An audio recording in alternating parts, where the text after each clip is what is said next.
কৃষ্ণ।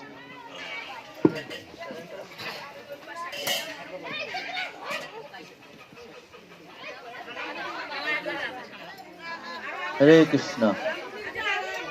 তো আজকে আমরা জলকালি পার্টি খেলাধুলা করো, কিন্তু কথা বলো না, ঠিক আছে?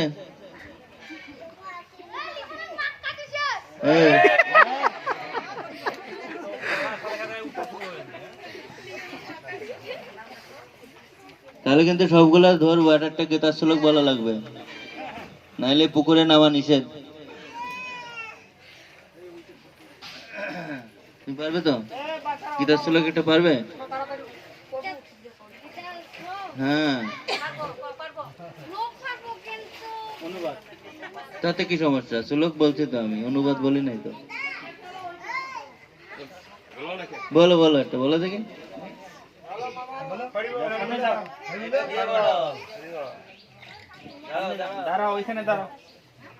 ধর্মক্ষেত্রে কুরুক্ষেত্রে সমবেতা যুযুৎসব মামকা পাণ্ডবাশ্চৈব কিম কুর্বত সঞ্জয়। এই যে পারে, দেখছেন কি সুন্দর পারছে, দেখছেন? আপনারা পারতেন এরকম থাকতে? এটা কার অবদান? এটা প্রভুপাদ কে জয়। আমরা যখন এরকম ছিলাম, আমরা জানতাম না গীতার নাম, গীতারই নাম জানতাম না, শ্লোক তো দূরের কথা। তো আজকে একটি বিশেষ অনুষ্ঠান আমাদের বিশ্বভানু প্রভু ওনার ভ্রাতারা সহ আয়োজন করেছেন। আমাদের বিশ্বভানু বাবুর পিতৃদেব নাম কি বলেন? নিশিকান্ত। দীক্ষা হয়েছিল? আচ্ছা, নিশিকান্ত প্রভুর আমাদের মৃত্যু বার্ষিকী উপলক্ষে এই প্রোগ্রামের আয়োজন। আমাদের ভক্তরা, বিশেষ করে ইসকন বাংলাদেশের দুইজন নেতৃস্থানীয় ভক্ত, যাদেরকে পাওয়া সত্যিই দুর্লভ, বিশেষভাবে উত্তরবঙ্গে যারা প্রচারের সূচনা করেছেন বলা যায়, সূচনা লগ্ন থেকেই রয়েছেন, সেই দুই মহান ব্যক্তিত্ব আজকে আমাদের মাঝে উপস্থিত হবেন। এটা পরম আনন্দের বিষয়। অলরেডি একজন আমাদের মাঝে আছেন।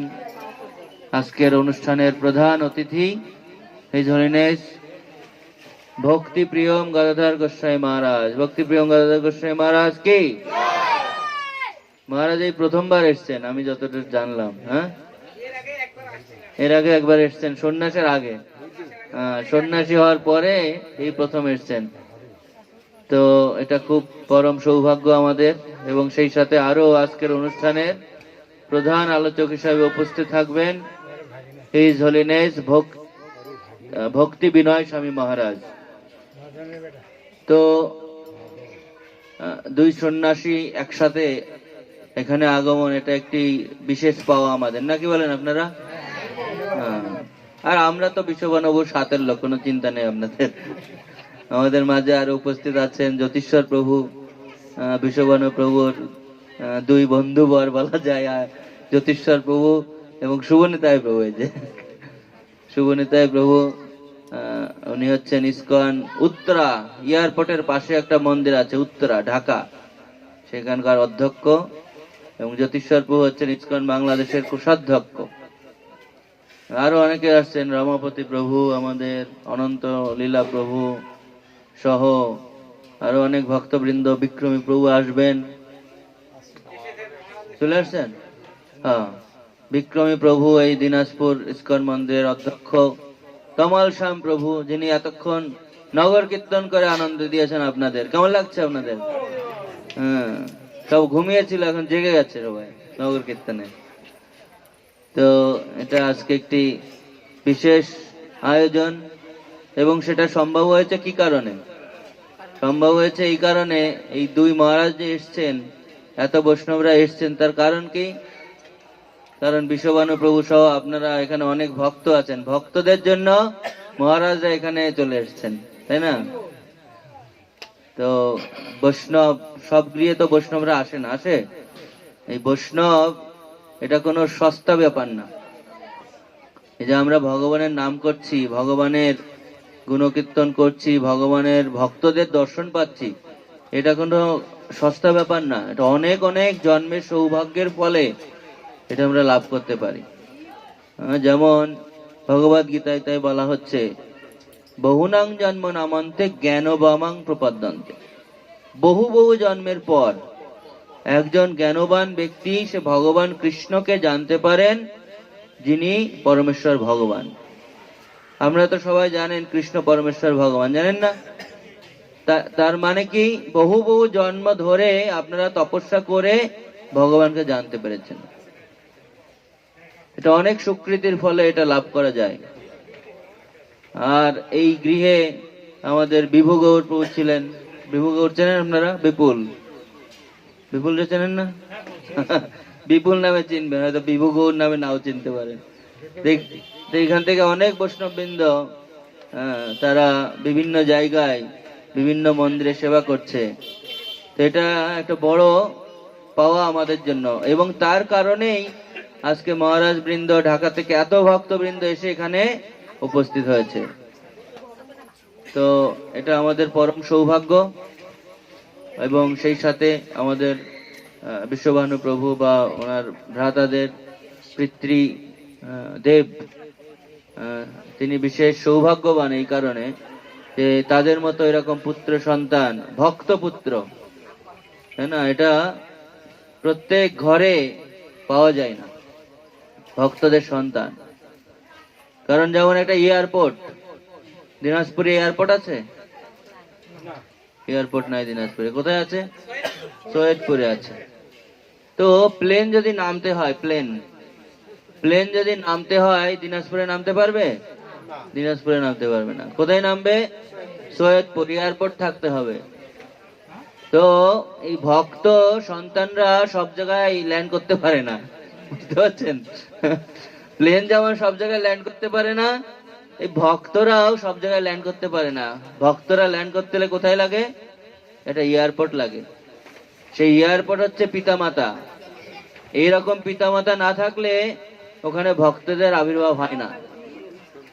সেই জন্য বৈষ্ণবদের পিতামাতা হওয়া খুব সস্তা ব্যাপার নয়, বা কোনো ছোটখাটো বিষয় নয়।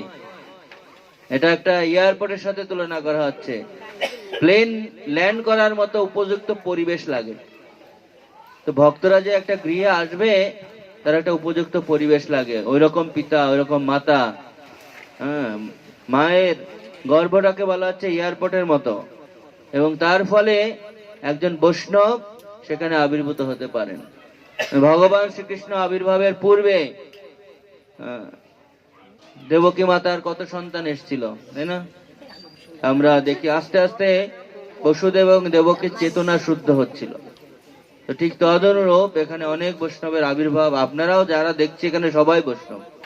আপনাদের আর কি নতুন করে বলার আছে? গীতা ভাগবতের কথা আপনারা জানেন, মহারাজের কাছে শুনবেন। তবু আমরা এসছি আপনাদের সরল ভক্তি, এই সরল ভক্তি আমরা অনেক আগে থেকে এখানে আসি। এর আগেও কয়েকবার এসছি, প্রায় 25 সালের দিকে আমরা পূর্বে প্রথম যখন আসি, তখন এত ভক্ত ছিল না। কিন্তু তারপরে অনেকের গলায় মালা, তিলক দিত।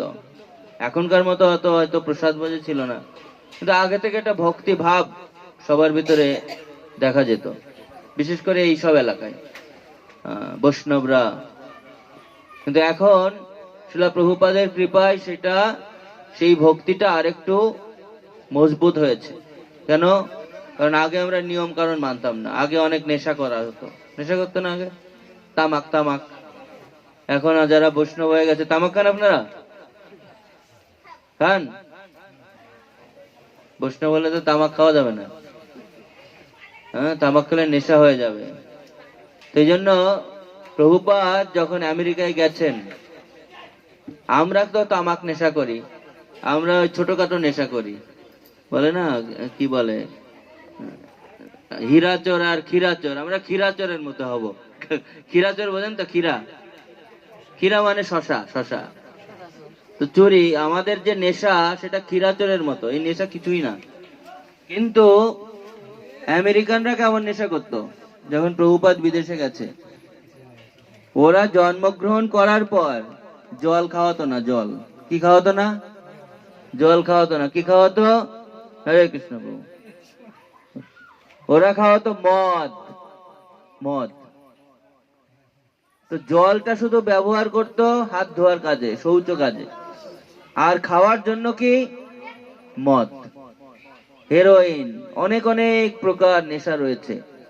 এই রকম ব্যক্তিদের প্রভুপাদ তাদেরকে হরিনাম দান করে ভগবত গীতার গান দান করার ফলে তারা সেই যে মদের নেশা, সেই যে হিরোইন আফিনের নেশা, তার থেকে আরো বেশি নেশা হয়েছে। কিসে?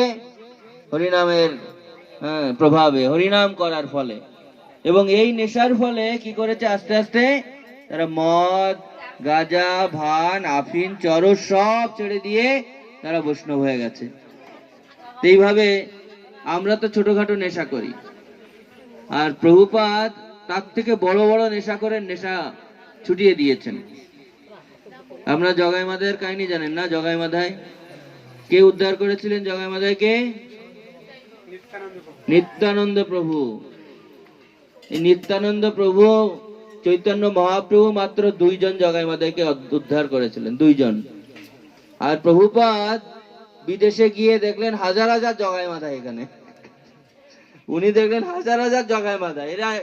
এরা হেন কার্য নেই তারা করে নাই। জগাই মাধায় কি করছে? সব ধরনের পাপ করত, নেশা করত, মদ খেয়ে মাতাল হয়ে বৈষ্ণবদের ধরে ধরে অত্যাচার করত।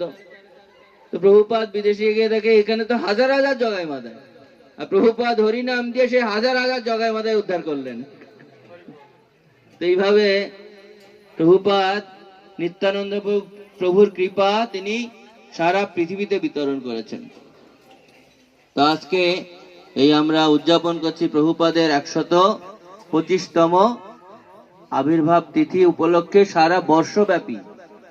সারা বর্ষব্যাপী আমরা প্রভুপাদের গুণকীর্তন, প্রভুপাদের যে অবদান, কন্ট্রিবিউশন, সেগুলো আমরা গুণকীর্তন মহিমা করছি। সেই সাথে সাথে প্রভুপাদের প্রতি কৃতজ্ঞতা স্বীকার করার আমরা একটা প্রয়াস করছি। সেই জন্য প্রত্যেকটা ইস্কন ভক্ত, প্রত্যেক ব্যক্তির প্রভুপাদকে জানা দরকার, প্রভুপাদকে কৃতজ্ঞতা প্রকাশ করা দরকার। কারণ প্রভুপাদ যদি না আসতেন তাহলে আমরা চৈতন্য মহাপ্রভুর এই যে বাণী, পরমেশ্বর ভগবান শ্রীকৃষ্ণের বাণী, সেটা আমরা জানতে পারতাম না। প্রভুপাদের আন্দোলনে, বিশেষ করে চৈতন্য মহাপ্রভুর আন্দোলনে যারা প্রচার করবে তারাও চৈতন্য মহাপ্রভুর কৃপায়, শ্রীল প্রভুপাদের কৃপায় তারাও ভগবানের চিন্ময় ধামে যেতে পারবে। প্রভুপাদের একটা লীলা আছে। একবার প্রভুপাদ পদযাত্রা শুরু করেছিলেন। পদযাত্রা মানে আপনাদের এলাকায় করেছে পদযাত্রা? 2000 পদযাত্রা করেছে না? মানে পায়ে হেঁটে হেঁটে হরিনাম করে করে বিভিন্ন গ্রামে ঘুরে বেড়াতে হবে। যেখানে রাত হয়ে যাবে ওখানে এরকম একটা প্রোগ্রাম হবে, রাত্রে বিশ্রাম করবে, আবার সকালে উঠে হেঁটে হেঁটে গরুর গাড়িতে করে। অনেকে যারা 1996-এ এখানে পদযাত্রা হয়েছিল, যারা ছিলেন আপনি জানেন না? তো এইভাবে প্রভুপাদ এটা চালু করেছিলেন একজন তার প্রিয় শিষ্যকে দিয়ে। ওনার নাম হচ্ছেন শ্রীল লোকনাথ স্বামী মহারাজ। ওনার কীর্তন শুনেছেন আপনারা?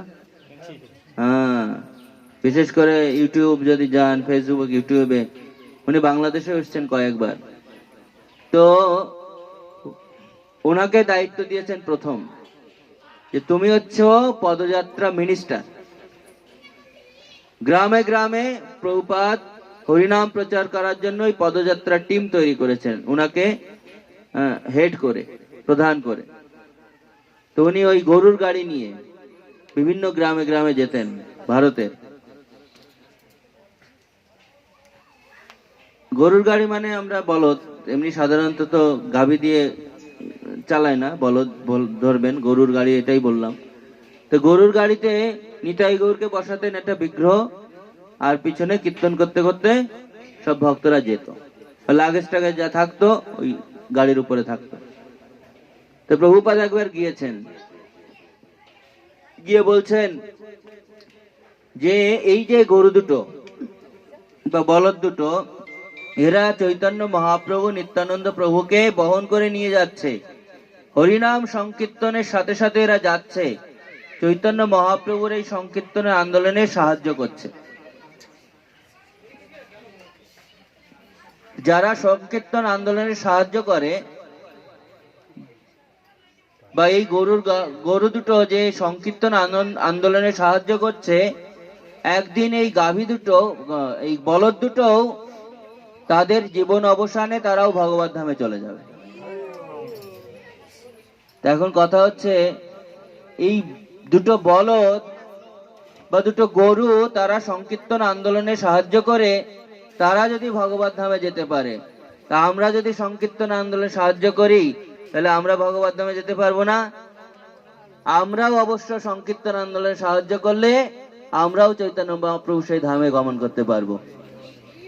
সেই জন্য এই শিলা প্রভুপাদ চৈতন্য মহাপ্রভুর আন্দোলনকে সারা পৃথিবীতে ছড়িয়ে দিয়েছেন, এবং এই কারণে আমরা সারা বিশ্বে এখন দেখছি চৈতন্য মহাপ্রভুর আন্দোলন বা চৈতন্য মহাপ্রভুর যে ভবিষ্যৎবাণী, পৃথিবীতে আছে যত নগরাদি গ্রাম, সর্বত্রই প্রচার হইবে মোর এই নাম, এটা সার্থক হয়েছে। আমরা গিয়েছিলাম সাউথ আফ্রিকা, ওখানে স্কুল ঘরে একটা প্রোগ্রাম হয়েছে। স্কুল ঘর, দিনে স্কুল চলে, আর সপ্তাহে একদিন রাত্রে ওখানে ওরা নামহট্ট করে। নামহট্ট, ওখানেও নামহট্ট পৌঁছে গেছে, শুধু দিনাজপুর না, আফ্রিকাতেও নামহট্ট হয়। কার মাধ্যমে হচ্ছে? শিলা প্রভুপাদ। জয় শিলা প্রভুপাদ কে। প্রভুপাদ আফ্রিকায় গিয়েছিলেন 40 বছর পূর্বে, আর আমরা 40 বছর পরে গিয়ে দেখলাম কি আমূল পরিবর্তন। বড় বড় মন্দির, সুন্দর সুন্দর মন্দির আছে কয়েকটা। সুবর্ণিতাপ্য গেছিলেন। এইভাবে আফ্রিকার মানুষরাও, তারাও হরিনাম করছে।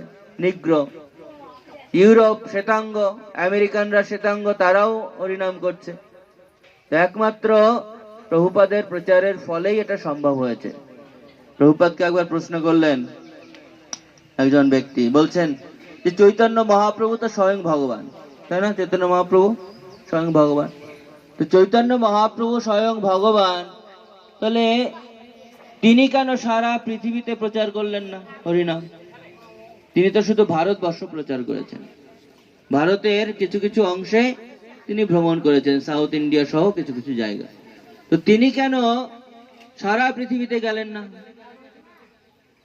প্রভুপাদ বলছেন, সারা পৃথিবীটা তিনি আমার জন্য রেখে গেছিলেন।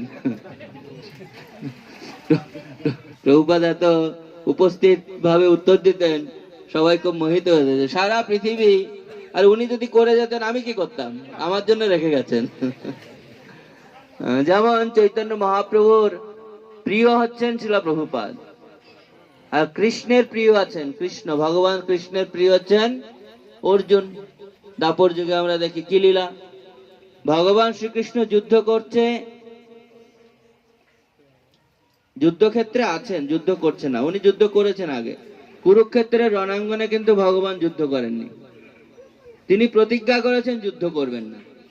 এখন তিনি যদি চাইতেন যুদ্ধ করবেন, ওনার সমকক্ষ কোনো যোদ্ধা ওখানে ছিল? কেউ ছিল না। উনি চাইলে এক নিমিষেই সব ওখানে তাদেরকে বধ করতে পারতেন, কিন্তু উনি প্রতিজ্ঞা করেছেন করবেন না।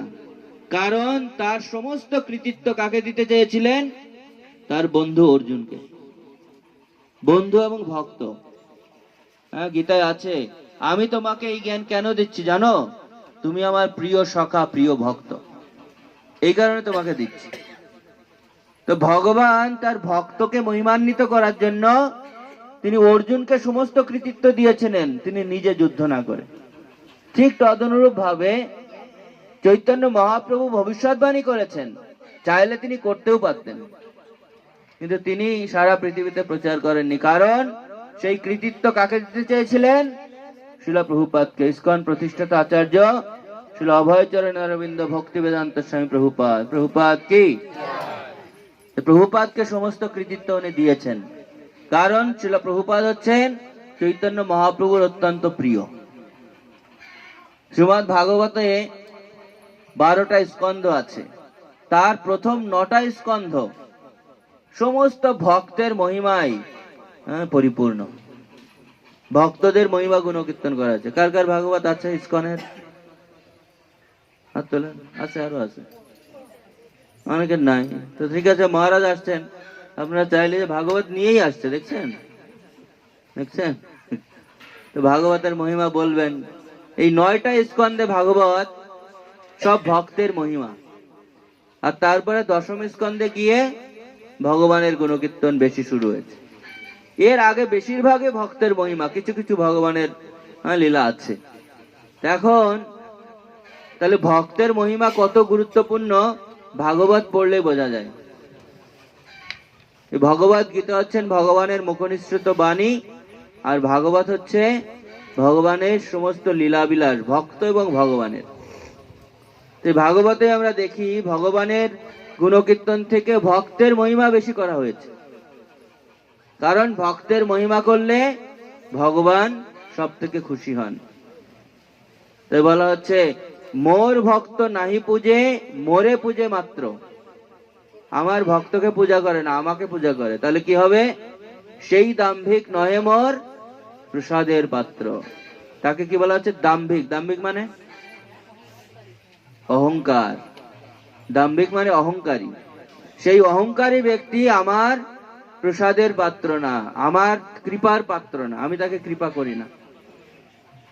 সেই জন্য ভক্তের পূজা করতে হবে। এই যে সম্ভবত ভক্তি বিনয় মহারাজ আসছেন ভক্তের পূজা করতে, খুব ভালো। মহারাজা আসবেন, শুরু হবে আবার। তো আমরা ভক্তের যে গুরুত্ব সেটা এখানে আসার পর বুঝতে পারছি। কারণ মহারাজরা যখন এলেন, আপনারা কীর্তন করতে করতে আসলেন, আরতি দেখালেন, আপনারা মালা দিলেন, কত সুন্দর করে ভক্তদেরকে আপনারা অভ্যর্থনা জানালেন, উষ্ণ অভ্যর্থনা জানালেন। এটা হচ্ছে ভক্তের পূজা। আর এই ভক্তের পূজা করলে কে খুশি হবেন বেশি? ভগবান খুশি হবেন। যদি না করে, ভগবান বলেন দাম্ভিক ব্যক্তি, আমার একে আমি কৃপা করব না। প্রসাদ মানে কৃপা। প্রসাদ মানে কিন্তু শুধু এটা না যে প্রসাদের পরে এটা দেবে এটাই প্রসাদ না। প্রসাদ মানে ভগবানের কৃপা, এটাও কৃপা। আমরা তো এখন প্রসাদ হিসেবে খাচ্ছি, মানে আমাদের উদার পূর্তির জন্য, কিন্তু আসলে এটা ভগবানের কৃপা। কেমন কৃপা? আপনি চাইলে একটা ধান নিজে নিজে বানাতে পারবেন, আপনি চাইলে জল তৈরি করতে পারবেন, আপনি চাইলে আগুন তৈরি করতে পারবেন। এটা রান্না হলো কিভাবে? সবকিছু ভগবানের আয়োজন। এই ভগবানের আয়োজন আমরা ভগবানকে দিয়ে যেটা লাভ করি, ওইটাই ভগবানের কৃপা, ওইটাই ভগবানের আশীর্বাদ। সেজন্য ভগবানের আশীর্বাদ বা ভগবানের কৃপা পেতে হলে ভক্তের কৃপা অত্যন্ত প্রয়োজন। অনেক কাহিনী আছে ভাগবতে। আমরা দেখছি প্রভুপাদের কৃপার ফলে কত জগায় মাথায় উদ্ধার হলো। আমি জানি না আমরা বাংলাদেশেও যে এমন বলতে পারবো জগায় মাথায় আমরা ছিলাম না তা না, আমরাও জগায় মাথার মতোই ছিলাম। আমাদেরও প্রভুপাদ তার এই শিক্ষার মাধ্যমে চৈতন্য মহাপ্রভুর এই আন্দোলনে সম্পৃক্ত করেছেন। আমরাও জগায় মাথার মতো হই, তাই না? এইভাবে আমাদের সকলকে প্রভুপাদ যুক্ত করেছেন। আর আজকে আমরা প্রভুপাদের এই সংস্থায় আছি, এই কারণে এত ভক্ত সঙ্গ পাচ্ছি। প্রভুপাদ কি দিয়েছেন দেখেন, মন্দির, এত সুন্দর সুন্দর মন্দির। আপনারা এখন ভ্রমণে যাচ্ছেন, যেমন গড়িয়া মন্দির আছে, তারাগঞ্জ মন্দির আছে, দিনাজপুর এক মন্দির আছে, এখন রংপুর মন্দির আছে। এত সুন্দর জায়গায় যাচ্ছি, এখানে অনেক ভক্তরা রয়েছে। ভগবানের সুন্দর বিগ্রহ কারা কারা দেখেছেন? মদন মোহন বিগ্রহ তারাগঞ্জে, তারাগঞ্জ ইস্কন মন্দির। আচ্ছা, কারা কারা দেখেছেন? গড়িয়া, গড়িয়া হচ্ছে রাধা গোপীনাথ, কারা কারা দেখেছেন? কি আপনারা জান না? আমি তো বললাম 100% গেছেন আপনারা। দিনাজপুর কারা কারা দেখেছেন? জগন্নাথ, এটা বাড়ির কাছে, তাও হাত ওঠে না দেখি। বাড়ির কাছে তাও হাত উঠছে না। আমরা যাবেন, নাহলে প্রভুপাদের মহিমা বুঝবো কি করে আমরা? প্রভুপাদ কি করছেন? আমরা কোনো ব্যাং হয়ে থাকলে হবে না, কোনো ব্যাং, কুয়ার ব্যাং, হ্যাঁ বলে একটা কুয়ার ব্যাঙের গায়ে এলি। আমাদের বিশ্বভানু প্রভু যখন মায়াপুরে ছিলেন, ওনাকে মায়াপুর থেকে একটা দায়িত্ব দিয়েছেন। হ্যাঁ, প্রভুপাদের একটা লীলা আছে, হ্যাঁ, ব্যাঙের গল্প। ব্যাং এটাকে বলে প্রশান্ত মহাসাগরের একটা ব্যাং, আর একটা কুয়া, কুয়া কুয়া বোঝেন তো আপনারা না, কুয়ার ব্যাং। আচ্ছা, প্রশান্ত মহাসাগরের ব্যাং ওই কুয়াতে এখানে আসছে। তো এখন কুয়ার ব্যাং আর প্রশান্ত মহাসাগরের ব্যাঙের সাথে কথা হচ্ছে। তো কুয়ার ব্যাংটা বলছে, তুমি কোথা থেকে আসছো? আমি প্রশান্ত মহাসাগর থেকে আসছি। প্রশান্ত মহাসাগর বুঝছেন তো, বা বঙ্গোপসাগরে ধরলাম। এখানে বড় নদী কি আছে আপনারা যদি না বোঝেন? সাগর তো বিশাল ব্যাপার না, সাগরের কোনো কুল কিনারা নেই। তো প্রশান্ত মহাসাগর থেকে এসছি আমি। তো তুমি প্রশান্ত মহাসাগর থেকে আসছো, তা আমার এই কুয়ার থেকে নিশ্চয়ই বড় হবে না। তো বলছে কুয়া, আরে তুমি এইটুকু জায়গায় থাকো, তুমি প্রশান্ত মহাসাগরের কথা কি বুঝবে? এই প্রশান্ত মহাসাগরে তোমার এই কুয়ার ধারণা দিয়ে বুঝাইতে পারবো না আমি। প্রশান্ত মহাসাগর এই হাজার হাজার কুয়ার থেকেও বড়। ও তো চোখ সারা বড় হয়ে যাচ্ছে, হাজার হাজার কুয়ার থেকে বড় হবে। আমরা যদি এক জায়গায় বসে থাকি, প্রভুপাদের মহিমা বুঝতে পারবো না। আমাদের একটু যেতে হবে, আশেপাশে দেখতে হবে প্রভুপাদ কি করে গেছেন, কত সুন্দর মন্দির, কত ভক্ত, কত বই গ্রন্থ দিয়েছেন। এইগুলোর মাধ্যমে আমরা আমাদের ভক্তি জীবনকে খুব সহজেই প্রতিপালন করতে পারি। হরে কৃষ্ণ হরে কৃষ্ণ হরে কৃষ্ণ কৃষ্ণ কৃষ্ণ হরে হরে, হরে রাম রাম রাম হরে হরে।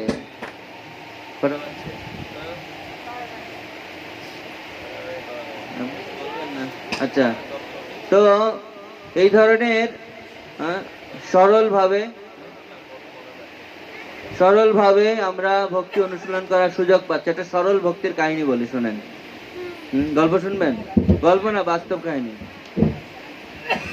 একজন খুব বোকা লোক ছিল, বোকা, এত বোকা, তার যে অন্যান্য ভাইরা ছিল বাড়িতে, অন্যান্য ভাইরা এত অলস আর বোকা, এই কারণে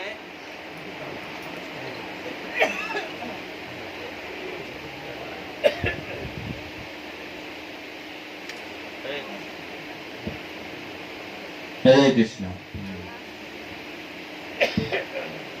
তো এই ব্যক্তি এত অলস আর এত বোকা, বাড়িতে শুধু আর খেতে পারতো অনেক। তো এখন যদি অলস হয় আর বোকা হয় আর যদি অনেক খায়, অন্যান্য ভাইরা বিরক্ত হয়ে গেছে, একে আর খেতে দিয়ে পারা যাবে না, সব ধ্বংস করে ফেললো আমাদের। সব ধ্বংস করে ফেললো, কি করা যায়? এই বাড়ি থেকে বের করে দাও। তো সত্যি সত্যিই এখনকার দিনেও ঘটে, বেশি ঘটে আরো। বাড়ি থেকে শুধু ভাইকে বের করো, বাবা মাকে বের করে দিচ্ছে। করোনার সময় কত কিছু দেখলাম, বাবা মাকে ঘর থেকে বের করে দিচ্ছে আর ঘরে তোলে না। আপনারা গ্রামে থাকেন, খুব ভালো আছেন এখনো মনে হয়, এগুলো এখনো দেখেন না। অনেক কিছু দেখা যায় শহরে, অনেক জায়গায় দেখা যায়, পেপারে আসে। তো ওই লোকটাকে ঘর থেকে বের করে দিয়েছে, এত খায়, ক্ষুধা সহ্য করতে পারে না ও। তো এখন কি করবে? বের করে দিয়েছে, হাঁটতে হাঁটতে যেতে যেতে যেতে যেতে দেখে একটা আশ্রম, ওই গেটের সামনে পড়ে আছে, ক্ষুধা লাগছে খুব। তো দেখে ওই আশ্রমের যে গুরু, তিনি বেরিয়ে এসছেন, এসে দেখে একজন মোটা নাদুস লোক বসে আছে, শুয়ে আছে। এসে বলছে, কি ব্যাপার তুমি এখানে? আমি খুব ক্ষুধার্ত সাধু বাবা, আমাকে একটু খেতে দেন। সাধুদের মন তো একটু দয়ালু, তো খেতে দিয়েছে। তো তখন বলছে, আমার তো কোনো থাকারও জায়গা নেই, আপনি যদি কৃপা করে একটু আশ্রয় দেন, আপনার এখানে থেকে যাব। তো সাধু তো মন খুব নরম, দয়ালু, বলছে, হ্যাঁ ঠিক আছে, থাকো, ভগবানের আশ্রম সবার জন্য, তুমি থাকবে, থাকো। থাকা শুরু করেছে। তো ক্ষুধা লাগলে খেতে পারে অনেক, ও খাওয়া শুরু করে। তো দেখছে খুব খেতে পারে, কাজ টাজও বেশি করে না। তো গুরু বলছে, ওই আশ্রমের গুরু, ঠিক আছে তোমার বেশি কিছু করতে হবে না, তুমি আমাদের কিছু গাভী আছে মাঠে নিয়ে যাবে, সারাদিন মাঠেটাতে যা করবে করবে, আবার এসে তুমি আশ্রমে চলে আসবে গাভীগুলোকে নিয়ে। আর তুমি আশ্রমে তো অভাব নাই, তুমি যত খেতে পারো খাও, কোনো সমস্যা নেই, আশ্রমে অনেক কিছু আছে। তো সাধু বাবা খুশি তার উপর, কোনো অসুবিধা নেই। ও কি করে, মাঠে গরু নিয়ে যায়, কিন্তু ওর একটাই শর্ত, টাইমলি খাওয়াটা দরকার। তো তাতে কোনো অসুবিধা নেই, খাও, আশ্রমে অনেক আছে, তুমি যত খেতে পারো খাও। রান্নাও বেশি করে, খাওয়ার সময় খায়, যখন খাবার সময় মাঠে খাবার নিয়ে যায় তোর ইচ্ছা মতো, তুমি যত নিতে পারো নিয়ে যাও, সমস্যা নেই। তো হঠাৎ একদিন একাদশী আসছে, আমাদের নিয়ম থাকে না, খাওয়ার একটা টাইম থাকে। সকালবেলা আমরা মন্দিরে যেমন 9টার সময় প্রসাদ পাই, খাই, 1 ঘন্টা পরে আপনাদের বাড়িতেও একটা টাইম থাকে। তো সকাল হয়ে গেছে, 9টা বেজে গেছে, আজকে কোনো ঘন্টা পড়ে না। ও তো চিন্তা বেজে গেছে, আজকে কোনো ঘন্টা পড়লো না, ব্যাপারটা কি? ও রান্না করে গেছে, রান্নাও হচ্ছে না। আরে ক্ষুধা তো লেগে গেছে, একাদশী তো কোনোদিন করে না, আর একাদশীতে যে না খেয়ে থাকতে হয় এটাও সে জানে না। মহাবিপদ, একাদশীতে কখন প্রসাদ হবে? না, একাদশী তো আজকে তো রান্না টান্না হবেই না। ও তো মাথায় হাত, আমি তো না খেয়ে থাকতে পারবো না। তো গুরুর কাছে গেছে, গুরুদেব আপনি আমাকে যে কাজ দেবেন দেন, আমি করে দেবো, কিন্তু আমি না খেয়ে থাকতে পারবো না। বলছে না, আশ্রমে তো কোনো রান্না বাড়া হবে না, আশ্রমে সবাই একাদশী করে। তো বলছে না না গুরুদেব, আপনি কোনো একটা ব্যবস্থা করে দেন, আমি এছাড়া আমার জীবন বাঁচবে না। তোর এত সরল ভক্তি, গুরুদেবের কথার উপর পুরো বিশ্বাস আছে। তো গুরুদেব বলছে, এত অনুনয় বিনয় করছে, ও না খেয়ে মরেই যাবে, তো কি হবে? মরে যেতে যাবেই তো দে, তুই তো গরু চড়াতে যাবি, এই তোর মতো করে যতটুক রান্না বাড়া করার লাগে তুই ওখান থেকে নিয়ে যা, আশ্রমে রান্না বাড়া হবে না, তুই ওই গরু চড়াতে গিয়ে রান্না বাড়া করে খাবি, খা কোনো। কিন্তু একটা কথা শোন, আমরা কিন্তু যা কিছু গ্রহণ করি সবকিছু ভগবানকে দিয়ে খাই। ওখানে ছিল রাম, রাম ভগবানের পূজা করতে, তো তুই ভগবানকে একটু নিবেদন করে খাবে, কিন্তু যা খাবি রান্নাবাড়ি করে খা, কিন্তু ভগবানকে দিয়ে খাস। তো ঠিক আছে, ভগবানকে দিয়ে খাবো। সরল ভক্তি নিয়ে গিয়ে রান্না করেছে, করে যে গুরুদেব বলছে ভগবানকে দিয়ে খাবি, তো ভগবানকে স্মরণ করেছে। তো ভগবানকে স্মরণ করলে সত্যি সত্যি ভগবান তার সামনে এসে ওই যে নিবেদন করেছে, ভগবান খাওয়া শুরু করছে। আর ও তো জানে না ভগবানকে দিলে ভগবান সব খেয়ে ফেলে, তো ও তো রান্না করছে একজনের মতো, নিজের মতো, আর ভগবানকে আহ্বান করছে, ভগবান এসে সব খেয়ে দিয়ে হাতটা ধুয়ে চলে গেছে, ওর আর কোনো কিছু নাই খাওয়ার। মহাবিপদ। আরে ভগবানকে নিবেদন করলো, আমি তো রান্না করছে একজনের মতো, ভগবান সব খেয়ে গেল, চলে আর কিছু নাই, তো খেয়ে টেয়ে চলে গেছে। তো চলে আসছে, গুরুদেবকে আর কিছু বলে নাই, খাওয়া দাওয়া হয় নাই বা কি হয়েছে, গুরুদেব বলছে যা খুশি আছে, কোনো অসুবিধা নেই। কোনো মতে কষ্টে টষ্টে কেটে গেছে দিনটা। পরের দিন খেয়ে দিয়ে আবার পরের একাদশী চলে আসছে। এই একাদশীর কি হবে? বলছে ঠিক আছে, গুরুদেবকে আজকে একটু বেশি করে নিতে হবে, কারণ ভগবান আর আমি দুইজন, ভগবান খাবে আমিও খাবো। তো গুরুদেবকে গিয়ে বলছে, গুরুদেব আজকে একটু চাল ডাল বেশি লাগবে। ও বলে নাই কি হয়েছে, সমস্যা কি, চাল ডাল বেশি লাগবে, তোর যা লাগে নিয়ে যা, গোডাউনে আছে তুই নিয়ে যা, কোনো অসুবিধা নেই।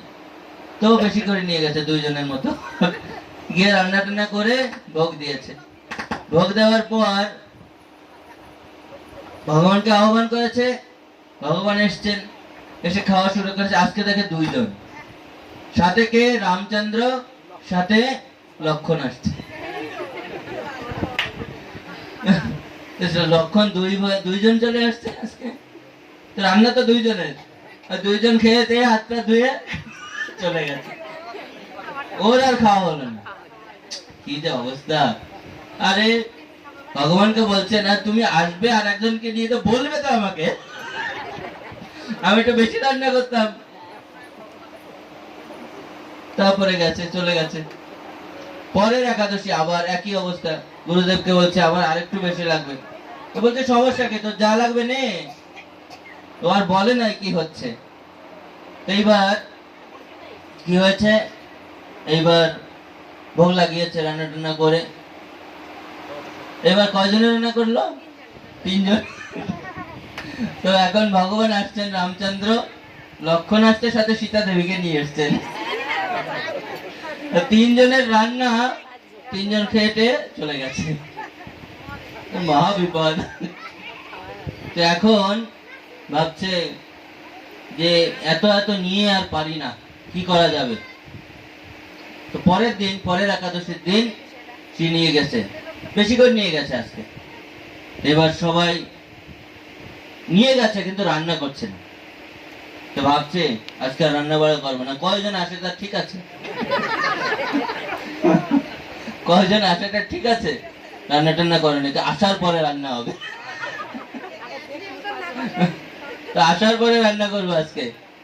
তো আজকে তো নিবেদন করছে না, ভগবান ভাবছে কি ব্যাপার, নিবেদন করে না, যাবো কখন। চিন্তা ভাবনা করে আজকে চলে এসছে, সাথে হনুমানকে নিয়ে এসছে। আজকে তো 4 জন। বলছেন কি ব্যাপার, রান্না বাড়া করো নাই? বলছে না না, তুমি আসো আগে, দেখবো কয়জন আছে। আর আজকে আমি রান্না টান্না করতে পারবো না, আমি খুব ক্লান্ত। তো কি হবে, আজকে তোমরা ব্যবস্থা করে নাও, তোমরা রান্না করে খাও, আমি তোমাদের সাথে আছি। তো এত সরল ভক্তি, গুরুদেবের কথায় সে বিশ্বাস করে ভগবানকে ভোগ দেয়, ভগবান খেয়ে নেয়। তো গুরুদেবকে বলছে আজকে এসে বলছে সত্যি সত্যি। তখন রামচন্দ্র বলছে ঠিক আছে, আজকে রান্না করবে সীতা ঠাকুরানী, আর হনুমান সব জিনিসপত্র নিয়ে আসো, আর লক্ষণ হেল্প করো। তো সেইভাবে আজকে সীতা দেবী রান্না করেছেন, সবাই ভালোভাবে রান্না বাড়া করে খাওয়া দাওয়া হয়েছে। গুরুদেবকে ফিরে গেছে। তো গুরুদেব ভাবছে আস্তে আস্তে ও এত খাওয়া বাড়িয়ে দিল, কি ব্যাপারটা কি। গুরুদেব করছে কি রে, তুই এত খাস কেন, কিন্তু আগে এত মানে খেতে পারতিস না, এত খাওয়া শুরু করলি। বলছে না না, আমি তো কিছুই খাই না। আরে আমি যে আপনাকে, আপনি বললেন ভোগ দেওয়ার কথা, ভোগ দিলেই দেখি ভগবান এসে 2-3 জন নিয়ে এসে খেয়ে দিয়ে চলে যায়, আমি তো খেতেই পারি না কোনোদিন। কি বলিস, ভগবান এসে খেয়ে যায়? আমি তো ভগবানকে ভোগ দেয় কোনোদিন খাই নাই। না না, ভগবান খেয়ে যায়। তো সন্দেহ হয়েছে গুরুদেবের, না এ তো মিথ্যা কথা বলে, কিছু একটা ব্যাপার আছে। বলছে আমি তোর সাথে যাব, দেখবো তোর ভগবান কেমন খায়। এদিন গেছে, গিয়ে সীতা দেবী আসছে, লক্ষণ আসছে, হনুমান আসছে, রামচন্দ্র সবাইকে নিয়ে এসছে। আজকেও সীতা দেবী রান্না বাড়া করছে, আর ভগবানকে রান্না বাড়া করার পরে সে গুরুদেব দেখতে পাচ্ছে না। ও ভোগ নিবেদন করছে, সবাইকে প্রসাদ বিতরণ করছে, সবাই প্রসাদ পাচ্ছে। তো বলছে গুরুদেব আমি ভগবানকে দিয়েছি, ভগবান খাচ্ছেন, কই আমি তো কিছু দেখতে পাই না। তো বলছে কি ব্যাপার, আপনি দেখতে পান না? আমি তো দেখতে পাচ্ছি, সবাইকে খাওয়াচ্ছি। তো ভগবানকে জিজ্ঞাসা করছে, ভগবান আমার গুরুদেব দেখতে পাচ্ছে না, আপনি একটু দেখা দেন। সরল ভক্তি, আপনি একটু দেখা দেন। তো বলছে তোর গুরুদেব আমাকে দেখতে পাবে, তোর মতো শিষ্য পেয়েছে, তো আমি তোর মতো শিষ্য এত সরল ভাবে আমাকে ভোগ নিবেদন করছে, তার ভক্তিতে আমি এতই খুশি হয়ে, জয় হিজরিনেশ ভক্তি বিনায়ক স্বামী মহারাজ কে। মহারাজ আসুন, শিল প্রভুপাদ কি।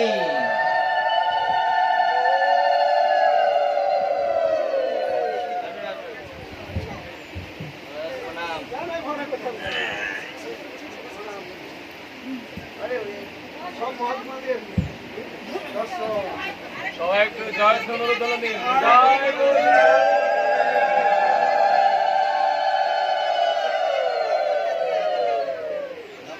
ছিলাম আপনাদের, অপেক্ষায় ছিলাম। সবাই একটু এগিয়ে আসেন তো, সবাই একটু এগিয়ে আসেন তো। সামনে দিকে এগিয়ে আসেন। একটু এগিয়ে এগিয়ে আসুন, তাহলে সকলের জায়গা হবে। এখন এই ক্যামেরাম্যানকে, ক্যামেরাম্যান এই ক্যামেরাম্যান আমরা অপেক্ষা করছিলাম মহারাজ কখন পৌঁছাবেন, আপনাদেরকে হরিকথা শোনাবেন। এখন এসে গেছে। আমি